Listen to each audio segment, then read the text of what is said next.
నిర్మాణ రంగం మీద పడింది. నిర్మాణ రంగంలో మెయిన్ టైల్స్కి సంబంధించి టైల్స్ అన్ని దాదాపు గుజరాత్ నుంచే అవి దిగుమతి అవుతూ ఉంటాయి. గుజరాత్ స్టేట్ నుంచి దానికి అనుగుణంగానే ఇతర సౌత్ ఇండియా మొత్తం కూడా గుజరాత్ నుంచే ఈ టైల్స్ అనేది దిగుమతి అవుతాయి అంటే అని కూడా వ్యాపారులు చెప్తున్నారు. ఎందుకంటే ఈ టైల్స్కి సంబంధించి కూడా గ్యాస్ కావాలి. ఈ టైల్స్ మెటీరియల్ తయారు చేయడానికి గ్యాస్ కావాలి. గ్యాస్కి సంబంధించి వార్ జరుగుతున్న కంట్రీస్ నుంచి, అదేవిధంగా జల రవాణాకు సంబంధించి కొన్ని దేశాలు అభ్యంతరం తెలపడంతో ఈ గ్యాస్ అనేది దిగుమతి రాకపోవడంతో దీనికి సంబంధించి కూడా టైల్స్ రంగం కుదేలైపోయిన పరిస్థితి. ఎందుకంటే దీని ఇంపాక్ట్ అనేది ఎక్కువగా కనిపిస్తుంది.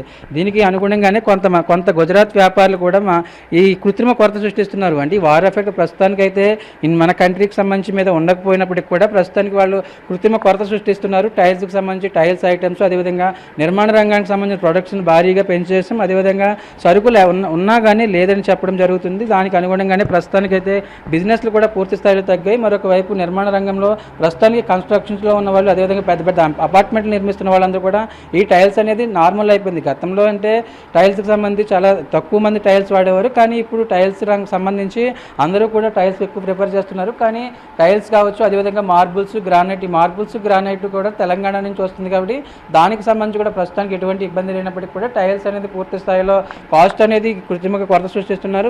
దానికి అనుగుణంగానే రేట్లు కూడా పెంచుతున్నారు. ప్రస్తుతానికి టైల్స్ సంబంధించిన వ్యాపారులు సార్ ఏంటి ఎట్లా ఉంది వార్ ఎఫెక్ట్ ఎట్లా ఉంది? వార్ ఎఫెక్ట్ అనేది చాలా ఎక్కువగా ఉందండి. రేట్లు విపరీతమైన ఇప్పుడు ఈ 15th నుంచి మార్చి 15th నుంచి 20% నుంచి 30% సడన్గా రేట్లు పెరిగిపోయినాయి అనమాట. సడన్గా అంటే మేము లారీలు గుజరాత్ నుంచి తెచ్చుకుంటాము. తయారీ అంతా గుజరాతీలోనే ఉంటుంది మెటీరియల్. గ్యాస్ బాగా ఎక్కువగా వారి వల్ల ఇబ్బంది కలగడంతో బాగా విపరీతమైన రేట్లు పెంచేయడంతో కస్టమర్లు రావడం తగ్గించేశారండి. కొనడం కానీ బిజినెస్ బాగా డల్ అయిపోయింది. బాగా డల్ అయిపోయి కొంచెం ఎవరన్నా వస్తుంటే 30 రూపీస్, 40 రూపీస్, 50 రూపీస్ అమ్మే టైలు ఇప్పుడు 70 రూపీస్ అబో చెప్తుంటే కస్టమర్ భయపడిపోయి ఇంకా కొనడం మానేస్తున్నాడండి. తర్వాత బిజినెస్ల గట్రా బాగా స్లో అయిపోయింది. దానివల్ల చాలా ఇబ్బంది పడుతున్నాం.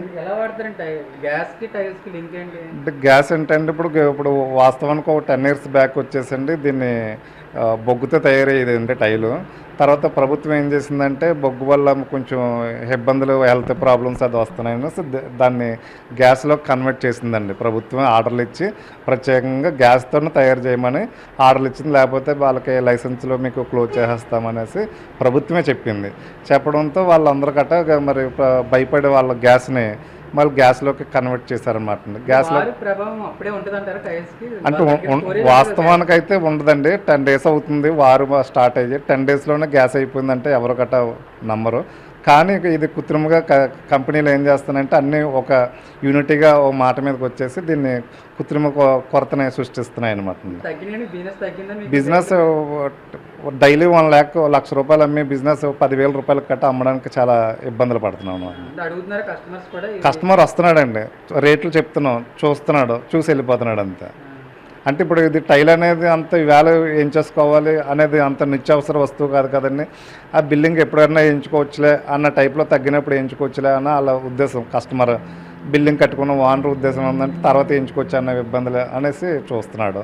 దానివల్ల రావడం వెళ్ళిపోవడం చెప్పించి బిజినెస్లు అయితే జరుగుతలేదు అనమాట. దానివల్ల కొంచెం మాకు చాలా ఇబ్బందిగా ఉంటుంది.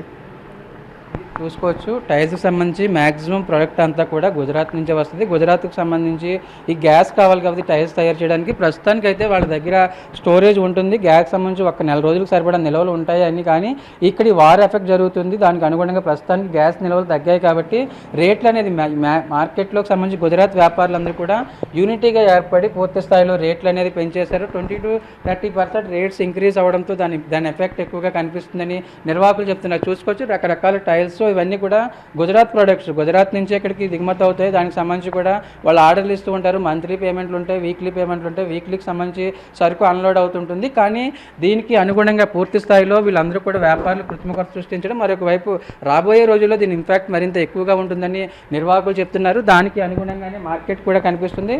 అంటే గతంలో టైల్స్ అనేది నిత్యావసర వస్తువు కాబట్టి ఎప్పుడైనా చేసుకోవచ్చు. టైల్స్ సంబంధించి బిల్డింగ్ సంబంధించి టైల్స్ని ఎప్పుడైనా ఏర్పాటు చేసుకోవచ్చు అనే ఉద్దేశంతో కస్టమర్స్ కూడా కొనడానికి ఎక్కువగా ఇంట్రెస్ట్ చూపట్లేదు. వారి ప్రభావం ఎట్లానే కొనసాగితే పూర్తి స్థాయిలో ఈ టైల్స్ గ్యాస్ అనేది షార్టేజ్ వస్తే మరింత ఇబ్బందులు ఎదుర్కోవాల్సి వస్తుందని వ్యాపారులు చెప్తున్న పరిస్థితి.